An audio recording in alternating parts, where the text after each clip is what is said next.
What's up, everyone? My name is Steve Desmond. I graduated from Sandberg back in the class of 2001, which I'm sure seems like ancient history to you right now. And I now live in Los Angeles, and I work in the film and television industry as a professional screenwriter. And I love that Sandberg is having their first student film festival tonight. It's long overdue. I so wish that it existed back when I was a student there, because I would have loved to have been a part of something like that. And I'm flattered that you asked me to play a small part in the festivities tonight. And I have a list of questions from the students there, and I'm just going to go through them one at a time. And hopefully this will help paint a picture of what it's like to live in LA, to work in the film and television industry, and to be a professional screenwriter, to do this as a career, because it is possible to make movies for a living, as awesome as that sounds.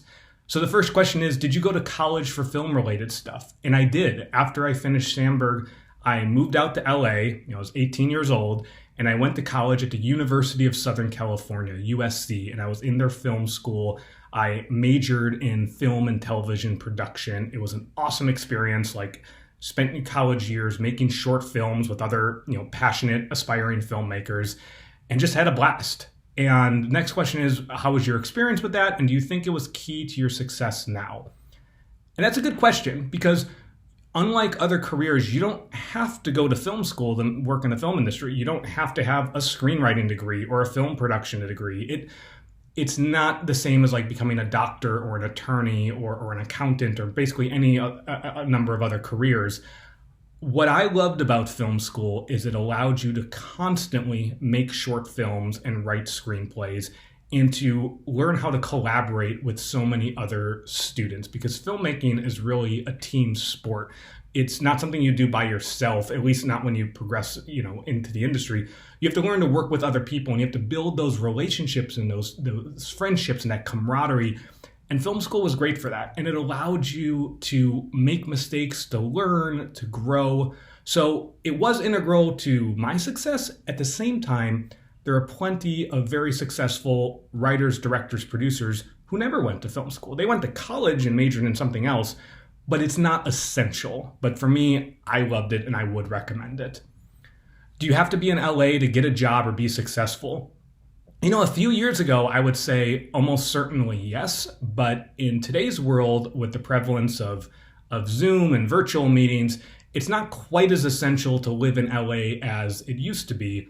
However, I do still think your chances are significantly better if you do live in LA, just because you are going to be surrounded by other creative, passionate people. I mean, LA, is really, when you come into the film industry, is really the city of dreamers. It's all these people who are passionate about what they do, and it allows you to actually meet and interact and become friends with other people who want to do the same things that you do. Now, you can, make films on your own, put them online, hope to get discovered, and that could happen from anywhere in the world. But when you're actually where the industry lives, your chances just go up, because you're meeting the people who are the decision makers, who have the chances of giving you your big break. There's also New York, which has a smaller film industry, but still a film industry. So that's also an option if that's more your vibe. But I always recommend that anyone who wants to work in film and television at some point move to LA, even if you don't stay here forever, even if you only live here for a couple years, but try it out. Get your foot in the door here, and then, see what makes you happy after that. What colleges have the best majors programs for working on film sets?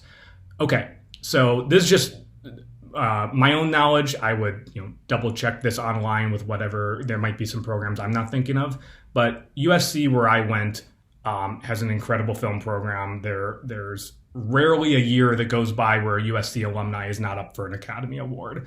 So I have to tout my own alma mater. But the other film schools that are really great, a lot of them are in LA: UCLA, Loyola Marymount, the American Film Institute, which is only a graduate program. Out in New York, there's New York University, Columbia University in New York. In the Chicago area, there's Northwestern, Florida State, University of Texas at Austin, Emerson College in the Boston area. All those schools have strong reputations for the film industry, but again, it's not about your degree. You're not being hired based on your resume. You're going to film school to learn, but it's really what you do after film school that is the difference maker of a success or not in the industry. And I'll get into that a little bit more later. Does it have to be film school? What other majors besides film could get you to the film industry?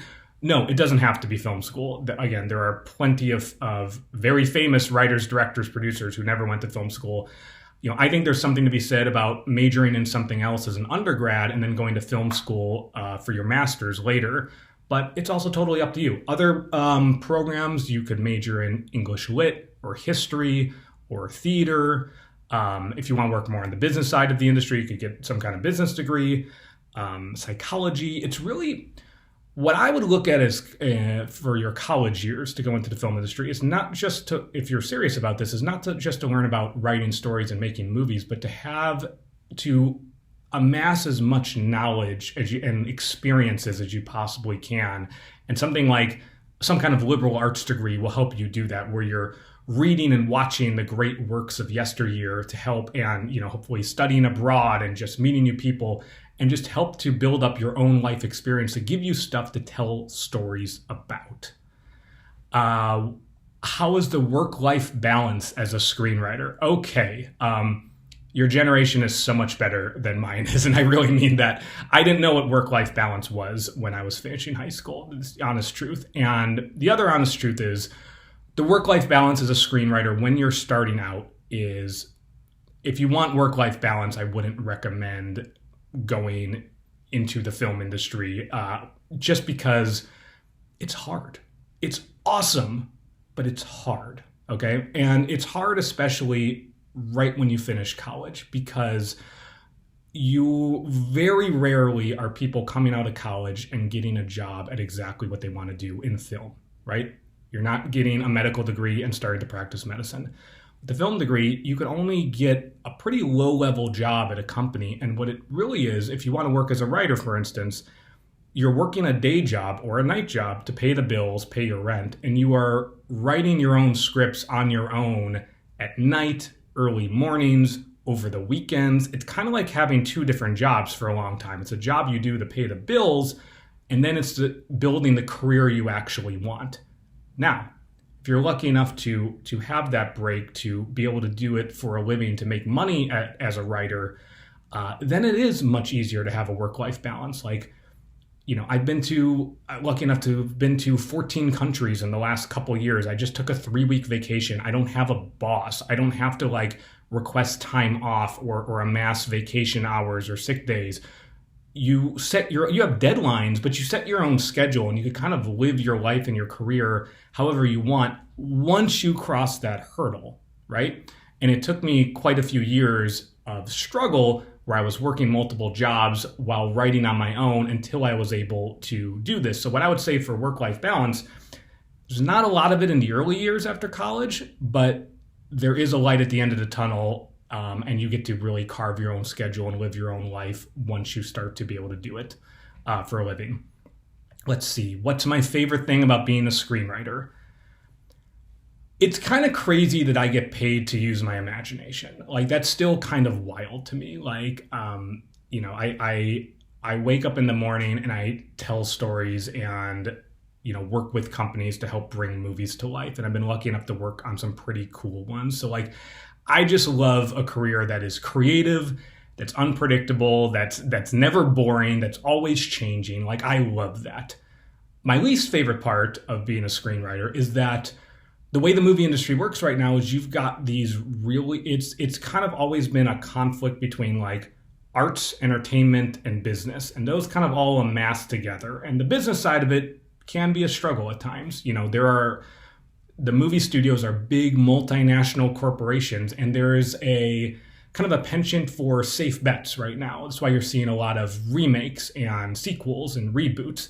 And that makes it harder, and it takes more years to break in because of that, to have original stories and new voices. And I love movies that take risks and take bold chances, and I applaud it when that happens. But in the last few years, you are seeing just a lot more safe bets, and I wish the industry would just have a few more risk takers, to put it that way. But it's really just kind of a crazy love for this that keeps you going.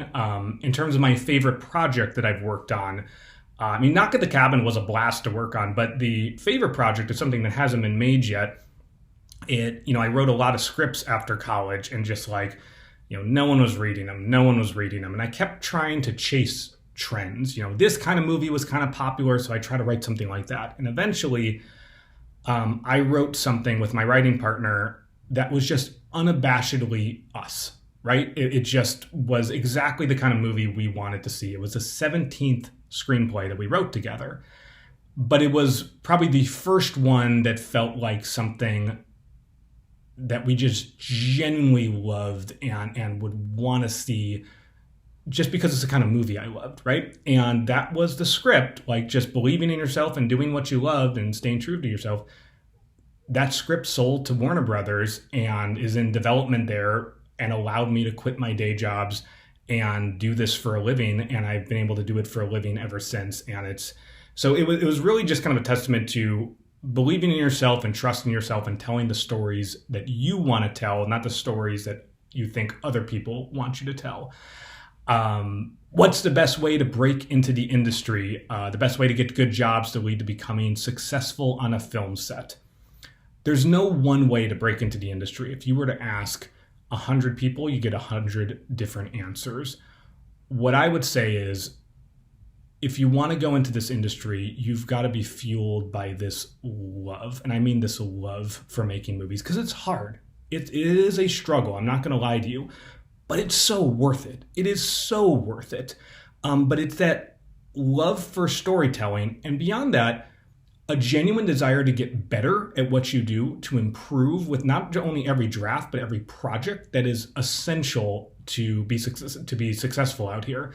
So I know that's not like a tangible answer. That's more of a little bit of a kind of a esoteric answer there. The more tangible answer is, look, the most tried and true way to break into the industry in terms of a first job is to get a job at like a talent agency out here. There's CAA, WME, UTA, APA, a whole bunch of others, a lot of acronyms. That's basically kind of like, I don't know, paid graduate school. It doesn't pay well, but it allows you to see how the business really works and to make a lot of relationships. To work on a set, the first job is called a PA, or production assistant. It's like the entry level job, and you try to get that probably on a smaller film, and you work your way, through different sets. But coming back to the reason to live in LA is, the more people you meet, and I mean genuinely meeting them, like the more friends you build, the better your chances are of landing jobs. Most jobs out here early on are a combination of talent and relationships, and you want to kind of shore up both ends of that. On your own, you want to be developing your own talent by writing, or directing, whatever your desire is. But at the same time, you want to be meeting as many people and building those relationships to help each other, progress in the industry together. Oh, it's really cool to see a lot of the people I went to college with who are still in the industry, who are now like started to achieve their dreams and live the careers that they wanted. We've all kind of grown together. What you realize is the film industry is kind of like one big high school, where you kind of have like your own class that you enter with, and you kind of progress year to year together. But it's really that camaraderie that is essential. And the last question, the economics one, how is the pay as a screenwriter? Okay, so, well, initially, when you first start out, the pay is zero, right? You've got to prove that you're good enough to get paid for it, right? And that you start out by writing what are called spec scripts, which are scripts written on speculation. It's the hope that someone will want to buy one of those scripts. And you do that on your own to basically amass samples of your work, and also that with the hopes that one of those spec scripts gets purchased and made into a movie.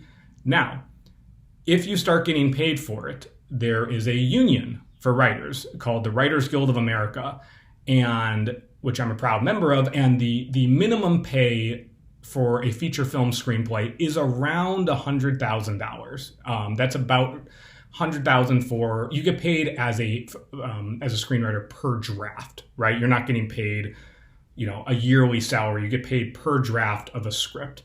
But the other crazy thing is there's not really a maximum. Like the top, like senior, most successful, experienced writers in the industry, they could get paid upwards of $1 million a draft. However, they didn't start that way, right? They had to toil and work their way through and build and build and build over the years. So it's a wide range, but what I will say is it's not like other careers where you have this guaranteed income. You are getting paid per draft, per project. So you'll have some years where you could do very well and some other years where you don't do as well. You also get paid more if a movie gets made, and you get like payments based on how much money the movie makes.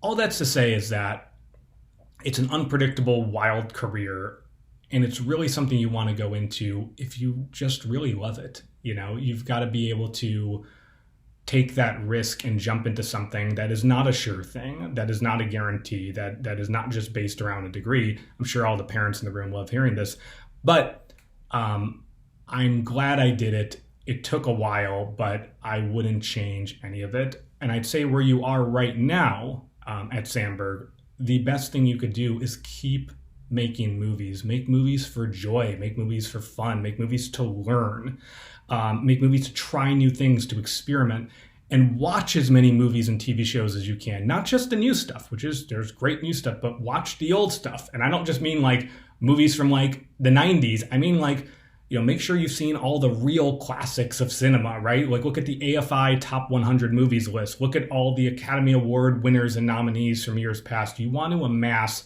this knowledge of film and film history, because the more you know about what's come before you, the more you could help shape what comes tomorrow.